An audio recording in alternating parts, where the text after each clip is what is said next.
वैसे ही लोग महंगाई की मार से परेशान हैं और इसके ऊपर से एकदम से अगर दाम बढ़ेंगे तो लोगों को बहुत इसका नुकसान होगा। राहुल गांधी जी ने बहुत पहले कहा था कि सिर्फ चुनावों को देखते हुए भाजपा की केंद्र की सरकार दाम नहीं बढ़ा रही है, वैकल्पिक व्यवस्थाओं पर ध्यान देना चाहिए था।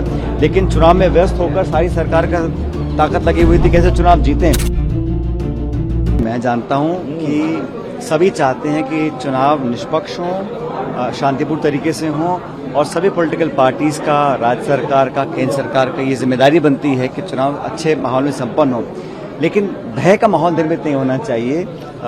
लोगों को लगना चाहिए कि वो सुरक्षित हैं और अब एक खुले माहौल में अपने वोट का वो इस्तेमाल करें। ये जिम्मेदारी निर्वाचन आयोग की है और कहीं पर भी अगर बल प्रयोग ज़्यादा होता है या कहीं गड़बड़ियां होती हैं, दोनों चीजें गलत हैं। एक संतुलन होना चाहिए और पर्याप्त सुरक्षा के इंतजाम होने चाहिए, मैं इसको मानता हूं। लेकिन जितनी जरूरत है उतने करने चाहिए, ऐसे सभी लोग चाहेंगे। सर, कमर्शियल गैस के दाम जो है वो कई ज्यादा बढ़ गए हैं। बहुत दिनों से राहुल गांधी जी ने बहुत पहले कहा था कि सिर्फ चुनावों को देखते हुए भाजपा की केंद्र की सरकार दाम नहीं बढ़ा रही है। किल्लत पहले भी थी, कटौती की गई थी, अब इतना बड़ा इजाफा किया है कमर्शियल गैस सिलेंडर्स के प्राइसेस में, इसका इम्पैक्ट हर जगह पड़ेगा, बाजारों में, खाद्य पदार्थों में। और अभी और जो पेट्रोलियम प्रोडक्ट्स हैं संभवतः उनके दाम भी बढ़ेंगे। लेकिन कई हफ्तों महीनों तक सरकार ने जानबूझ के इसको रोके रखा। अगर एक रीजनेबल समय सीमा के अंदर बढ़ाते रहते तो शायद इतना बड़ा इम्पैक्ट ना पड़ता। लेकिन चुनाव आ रहे थे, मतदान जैसे खत्म हुआ तो बढ़ा दिया।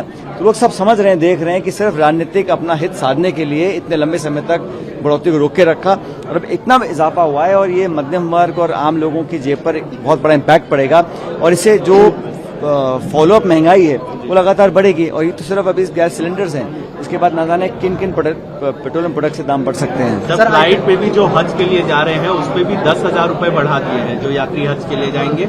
आने वाले दिनों में क्योंकि पेट्रोल के और ये पेट्रोल एयरलाइंस ने पहले ही सचेत किया है कि जेट फ्यूल की कॉस्ट बढ़ रही है। तो चारों तरफ से जो विश्व में आज स्थिति बनी हुई है उसको देखते हुए हम लोगों को बहुत पहले से ही वैकल्पिक संसाधनों पर, वैकल्पिक व्यवस्थाओं पर ध्यान देना चाहिए था। लेकिन चुनाव में व्यस्त होकर सारी सरकार का ताकत लगी हुई थी कैसे चुनाव जीतें। ऑल्टरनेट फ्यूल अरेंजमेंट्स कहाँ से होंगे, सप्लाई चेन डिस्ट्रप्शंस होंगे, एकदम से इन्फ्लेशन होगा, हर चीज में बढ़ेगा।